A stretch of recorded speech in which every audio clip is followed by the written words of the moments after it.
I need to tell you guys something that happened to me. And honestly, I'm still processing it all. This was about a year ago, but I'm finally ready to share because, well, you'll understand why. I'd been in love with my best friend Jules since we were 13. Not like puppy love. I mean soul deep, can't breathe without her love. We met in 7th grade when she tripped over my backpack, called me an idiot, then asked if I wanted to skip gym. That was Jules. Chaos and charm wrapped up in this incredible person who brought snacks to class, but forgot pencils. For 9 years we were inseparable. Late night FaceTimes, summer movie marathons, sitting on her roof talking about life like we were the only two people on earth. We both dated other people, but nothing ever stuck. She even joked once that if we were both single at 30, we'd get married. I laughed, but I never forgot it. My older brother Eli knew how I felt. I'd told him a million times and he always acted like it was dumb. Ego. If you haven't made a move by now, she's not interested. You're confusing friendship with love. But I knew I wasn't. I knew how she looked at me when I made her laugh. I knew how she'd call me first whenever her life fell apart. When Jules finally broke up with her long-term boyfriend, I told Eli I was going to tell her how I felt. I even said I was scared but ready. He gave me this look I couldn't place and clapped me on the back. He goes, "Go for it." I should have seen the warning signs in that moment. So I planned everything perfectly. I picked up sunflowers because they were her favorite. I put on my best and only suit. I practiced what I was going to say the whole drive over. It wasn't going to be perfect, but it was going to be honest. My heart was pounding as I turned the corner to her street. This was it. After 9 years of friendship, I was finally going to tell Jules Parker that I was completely, hopelessly in love with her. Then I saw Eli's car in her driveway. At first I thought maybe he just stopped by. Maybe he was picking something up for me. I sat in my car with the sunflowers in my lap for almost 10 minutes getting ready to step out. Then her porch light came on. She stepped outside barefoot. Hair still damp like she just showered. She had on a hoodie, way too big for her. Eli's Attack on Titan hoodie, which I had ordered special for him last year. She picked up a takeout bag from the porch, then she laughed. That laugh I had waited years to hear again just for me. Only now it was aimed back inside like someone was waiting for her. I didn't get out. I didn't knock. I didn't say a single word. I left the flowers on her step like a total coward and just drove away. An hour later I got a text. "Thank you for the flowers, they're so sweet. I love them," with a heart emoji. She didn't say Eli's name. She didn't have to. Why do I get? And is. My stomach dropped. I didn't reply. I didn't sleep that night or the one after. When I finally saw Eli again, I asked him straight up if he was seeing her. He shrugged like it was no big deal and goes, "You never told her how you felt, man. What did you expect?" He said it so casually like none of it mattered. I told him I was going to. I told him that night was supposed to be the night. He just laughed and goes, "Guess you were too slow." The worst part, I still tried to be normal with her. She started dating Eli officially, and I was still the guy who helped her fix her resume and drove her to the DMV. I was still the one who listened when she needed to vent about work. I convinced myself it was fine, that maybe I just wasn't supposed to have her. Then we had a group dinner at Jules's apartment. Jules sat next to Eli, leaned into him like it was nothing. Halfway through, Eli went to the bathroom. She looked at me and goes, "You're the only person who really understands me. I need you to help me write a speech for Eli's birthday." I just smiled, but something in me cracked. Later that night, we were cleaning up. I found a note tucked in with some junk mail addressed to me. She didn't notice as I picked it up. Inside it said, "I think I've been in love with you all along. Well, I'm just scared. I don't want to lose what we have." It was dated the day before I showed up with the flowers. I stared at it for 10 minutes. I don't even remember breathing. Then I put it back. Didn't say a word. I went home and blocked them both. Jules had loved me all along, but chose my brother over me in the end. That was 6 months ago. I thought I was doing better. Moving on. Rebuilding my life without them in it. Then I got a text from an unknown number. "I miss you. Hi. I think about you every day." One of my friends texted me soon after to let me know that Jules and Eli broke up. I stared at my phone for a good hour. Typed out responses, then deleted them. I finally went to bed around 3 a.m. still not sure what to do. The next morning, I woke up to 3 more texts from Jules. She kept saying how sorry she was and how much she missed me. I still didn't respond. I went to work like normal. I'm a graphic designer at a small marketing firm. Nothing fancy, but it pays the bills. I couldn't focus on anything. After work, I went to the gym to clear my head. Halfway through my workout, I spotted Eli across the room. We hadn't spoken since I blocked him. He saw me too. For a second, we just stared at each other. Then he walked over. He goes, "Hey, why I?" Like nothing had happened. Like he hadn't betrayed me in the worst way possible. I just nodded and kept lifting. He stood there awkwardly for a minute. He finally goes, "Jules and I broke up." I'm like, "I heard." He goes, "She's been asking about you. Says you won't answer her texts." I put the weights down and grabbed my towel. I go. Not my problem. He grabbed my arm as I tried to walk away. He's like, look, I know I messed up, but she really misses you. I yanked my arm away. I go. You both made your choice. I walked out without looking back. When I got to my car, I had 5 more texts from Jules. She was asking to meet up for coffee. Said she needed to talk to me. Said it was important. I still didn't reply. That night, I couldn't sleep again. I kept thinking about that note I found. About how she said she loved me, but was scared. About how quickly she jumped to Eli after that. None of it made sense. Around midnight, my doorbell rang. I wasn't expecting anyone.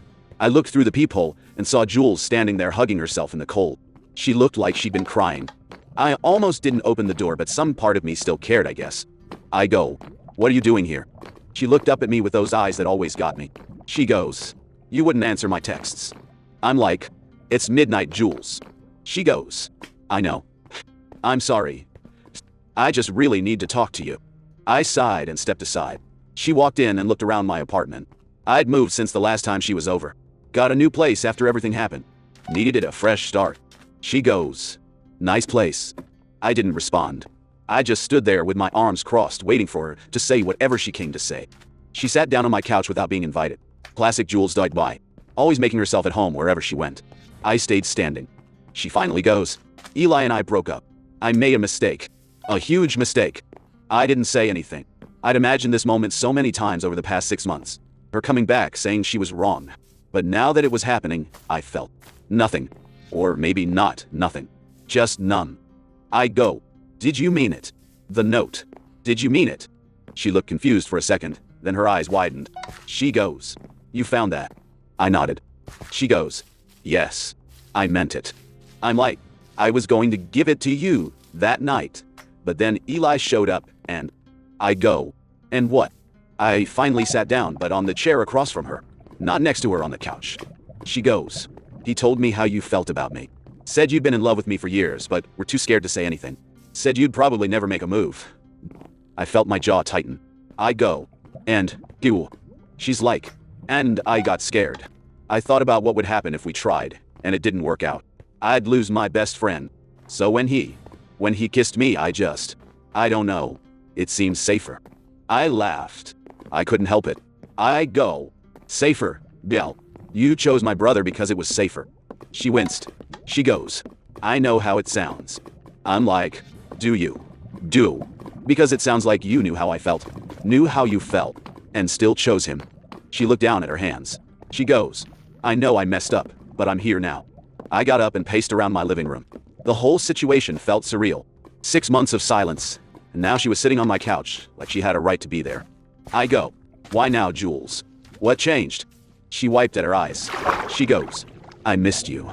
Every day. Eli was. He wasn't you. I'm like, that's it. You missed me. After 6 months of nothing.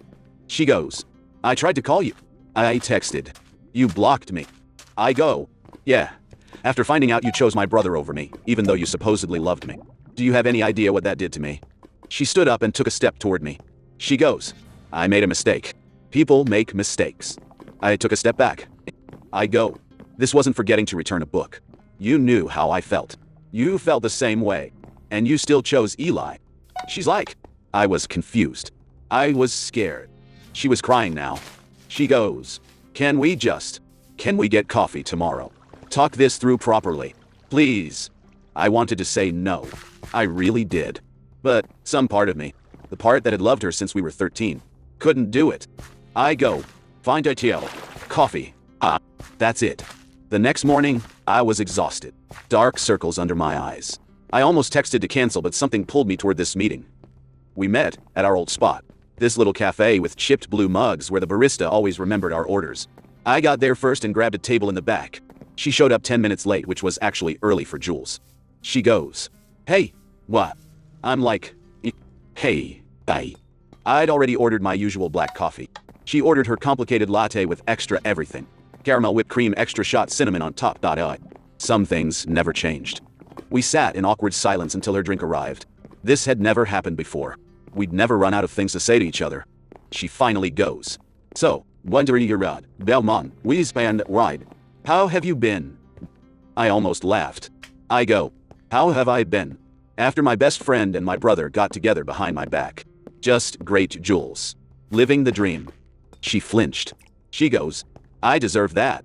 I'm like, yeah, you do. I go, why are we here really? She looked down at her drink. She goes, I told you. I miss you. I made a mistake with Eli. I'm like, or with me. She goes, both. Both. She reached across the table like she was going to touch my hand, but I pulled back. She goes, Eli and I. It was never right. We fought all the time. He's not like you. I sat back in my chair. I go, so what? I'm your backup plan now that things didn't work out with him. She's like, no, it's not like that. I've been thinking about you this whole time. About us. About what could have been. I go, while you were with my brother. We sat in silence again.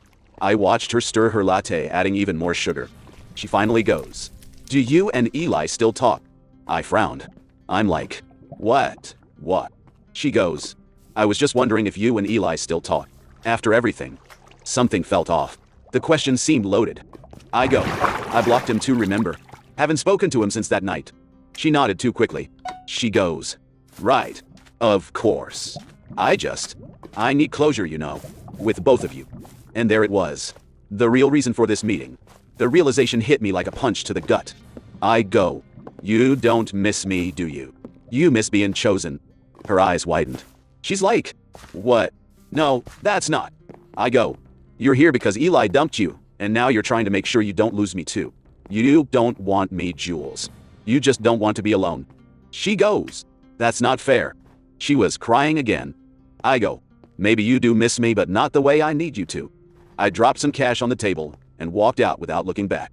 I spent the rest of that day driving around trying to clear my head. My phone kept buzzing with texts from Jules, but I didn't read them. I was done. A few days later, I got a call from a number I didn't recognize. I almost didn't answer. This woman goes, hello, is this Marcus? I'm like, yes, who's this? She goes, this is Beverly from Memorial Hospital. You're listed as Jules Parker's emergency contact. My heart dropped. I go, what happened? Is she okay? She's like, she was in a car accident. Nothing life-threatening, but she's asking for you. I didn't even think. I go, I'll be right there. I drove to the hospital running yellow lights. All the anger, all the hurt. It was still there, but suddenly none of it mattered. Jules was hurt. She needed me. That was all I needed to know. When I got to her room, she was sitting up in bed, looking pale but alert. She had a bandage on her forehead and her arm was in a sling. She goes, you came. She sounded surprised. I'm like, of course I came. I stayed by the door, not sure if I should come closer. I go, what happened? She's like, some idiot ran a red light. T-boned my car. My poor Civic didn't make it, but I'll live. I go, is there someone else I should call? Your mom. Angela. She goes, mom's in Florida. Angela's coming later. She hesitated. She goes, Eli stopped by earlier. I tensed. I'm like, oh. She goes, I didn't ask him to. He heard from Angela. She seemed eager to clarify this. She goes, thank you for coming. I know you hate me right now. I go, I don't hate you, Jules. I'm angry. I'm hurt. But I don't hate you. The admission felt like a weight lifting. She nodded, a tear slipping down her cheek. She goes, I got your flowers, by the way. The sunflowers. That night. I froze. I'm like, what? What? She goes, after you left, I found them on the porch. I knew they were from you, but you texted me saying he loved them like they were for Eli. The memory still stung. I go, I was there to tell you I loved you. She's like, why? I know that now. I didn't then. Not until later when Eli told me. I panicked. I didn't know what to say. I thought you knew I was with Eli and were just being nice. I go, being nice. I was there to tell you I loved you. She goes, I know. I messed everything up. I was scared of losing you, so I pushed you away. How stupid is that? I stopped pacing. I go, why Eli? I. Of all people, why my brother? She's like, he was there. He was safe. He wasn't you. I go, what does that even mean? What? She goes, it means I was terrified of ruining what we had. You were my best friend, the most important person in my life. What if we tried and it didn't work out? I'd lose everything. I'm like, so instead you chose my brother, guaranteeing you'd lose me anyway. She goes, I know it doesn't make sense. I wasn't thinking clearly. We talked for the next hour. Really talked. About everything that had happened. About how we felt. About what we wanted. By the time I left, something had shifted between us. Not fixed. Not perfect. But hopeful. The next day, I got a text from Eli asking to meet. I almost ignored it but decided I needed closure too. We met at a bar downtown on Sunday afternoon. It was awkward at first. Both of us nursing beers and avoiding eye contact. He finally goes. Jules told me you visited her in the hospital. I nodded. I'm like, shh. She told me you did too. He goes, yeah. She also told me she doesn't want to see me anymore. I go, she mentioned that. He looked at me directly. He goes, are you two getting back together? I'm like, we were never together in the first place, but I don't know. Maybe eventually. He nodded slowly. He goes, no, I really am sorry, you know. For everything. I studied my brother's face. I go, why did you do it, Eli? Really? He looked ashamed. He goes, I don't know. At first I just wanted to talk to her about you. Tell her how you felt. But then, I guess I wanted to see if I could. I'm like, if you could what? He goes, if I could be the one who got her instead of you. You always got everything so easy. Friends, grades, jobs. I guess I wanted to win for once. I was stunned. I go, that's messed up, Eli. He's like, I know. I realized it pretty quickly, but by then it was too late. You'd blocked us both and Jules was, well, she was a mess. Talking about you constantly. I knew I'd made a huge mistake. We finished our beers in silence. He finally goes, do you think we'll ever be okay again? I sighed. I go, yo, I don't know, Eli. That's going to take time. As I drove home, I thought about everything that had happened. The betrayal. The hurt denied. The confusion. But also the possibility of something new. Something honest. Something real. I pulled over and texted Jules. Dinner tomorrow. Her response came immediately. I'd love that. That dinner was the beginning of everything. We went to this Thai place we used to go to all the time. Nothing fancy. Just us trying to figure out who we were to each other now. We talked for hours. Really talked like we used to, but with this new layer of honesty that felt both terrifying and exhilarating. She told me about the letter she'd written, but never sent. About how she'd been in love with me since we were 16. About how Eli had manipulated both of us. She goes, he told me you wouldn't be able to handle losing me as a friend if we tried, and it didn't work out. He made it sound like he was protecting you. The pieces finally fell into place. Eli hadn't just stolen her. He'd manipulated us both. By the end of the night, something had changed between us. When I walked her to her car, I kissed her. Not on the cheek this time. A real kiss. She kissed me back and it felt like coming home. That was a year ago. Jules and I are officially together now, and it's better than I ever imagined. Not perfect. We still argue about stupid stuff, and she still runs late to everything. But it's real in a way nothing else has ever been. Eli and I are slowly rebuilding our relationship. It's not easy, and there are still moments when I get angry about what he did. But he's my brother. Jules helped me see that holding on to that anger wasn't hurting anyone but myself. Last week, Jules and I went back to that Thai restaurant for our 1-year anniversary. I had this whole speech planned, but when we sat down, she pulled out a small box and slid it across the table. I go, what's this? She's like, open it. She looked nervous but excited. Inside was a key. Her apartment key on a chain with a tiny sunflower charm. She goes, move in with me. I'm tired of going back and forth between places. I want to wake up with you every morning. I didn't even have to think about it. I go, yes. So here's what I learned from all this. Sometimes the people we trust most are the ones who hurt us deepest. Sometimes love requires patience and forgiveness even when it feels impossible. Sometimes the longest roads lead exactly where you're supposed to be. Jules and I wasted so much time being scared of losing what we had that we almost lost everything. But we found our way back to each other, and now we're stronger for having gone through it. If you're in love with your best friend, don't wait 9 years like I did. Life's too short for that kind of fear. Oichi, take the risk. Tell them how you feel. The worst thing that can happen is they say no. But the best thing is worth everything. And if someone you trust betrays you, the way Eli betrayed me, take time to heal, but don't let anger consume you forever. Some relationships can be rebuilt if both people are willing to do the work. Jules is calling me from the other room now. She wants help picking a movie for tonight. Some things never change and I wouldn't want them to. Life is good. Really good.